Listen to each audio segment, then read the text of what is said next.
दोस्तों, क्या आपने कभी सोचा है कि हरिजन जाति का जन्म कहां से हुआ? तो दोस्तों, आज हम आप लोगों को यही बताने वाले हैं कि हरिजन जाति का जन्म कहां से हुआ। तो दोस्तों, जान लेते हैं हरिजन जाति का शर्मनाक सच। दोस्तों, ब्राह्मणों के एक और शर्मनाक कर देने वाला कारनामा आपके सामने लेकर के आए हैं। तो चलिए दोस्तों, शुरू करते हैं। दोस्तों, हरिजन शब्द का इतिहास बहुत पुराना है। प्राचीन काल में दक्षिण भारत में एक परंपरा थी।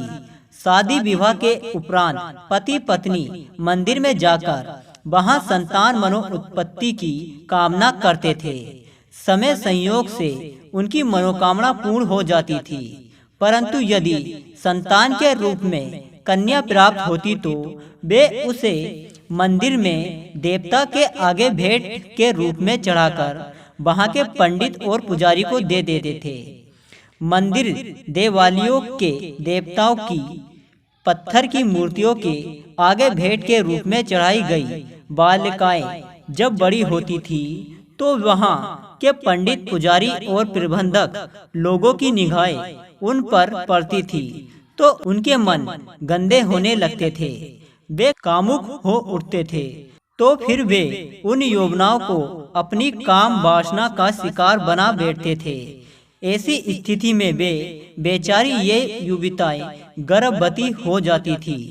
अब मंदिर के पंडित और पुजारी के सामने यह समस्या खड़ी हो जाती थी कि उन युवतियों द्वारा उत्पन्न उन संतानों के पिता किसे बताया जाए। यदि वे उन्हें अपने से उत्पन्न होना बताएं तो ऐसा करने से कुलीनता और पापों का भंडफोड़ होता था। इससे बचने के लिए उन अबलाओं को मंदिर की मूर्तियों के साथ फेरे करवाकर उनका विवाह रचने का नाटक कर देते थे और उन्हें यह कह देते थे कि अब तुम्हारे पति ये देवता हरि ही हैं और तुमसे जो संतान पैदा हुई हैं वे देवताओं हरि द्वारा पैदा की गई हैं, इसलिए उनके पिता हरि ही हैं।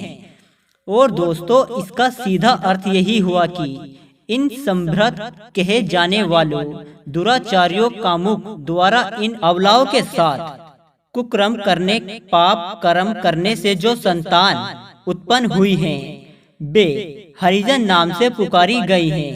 इसलिए हरिजन शब्द पवित्र नहीं है।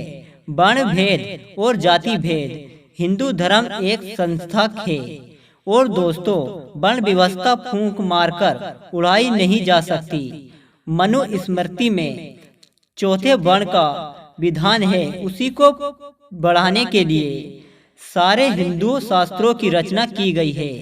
इसके अनुसार शूद्रों का काम सिर्फ ब्राह्मण, क्षत्रिय, वैश्य और लाला लोगों की सेवा करना है।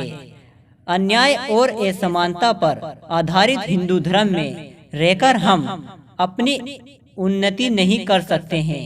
वर्ण व्यवस्था मनुष्य मात्र की उन्नति के लिए महाघात है।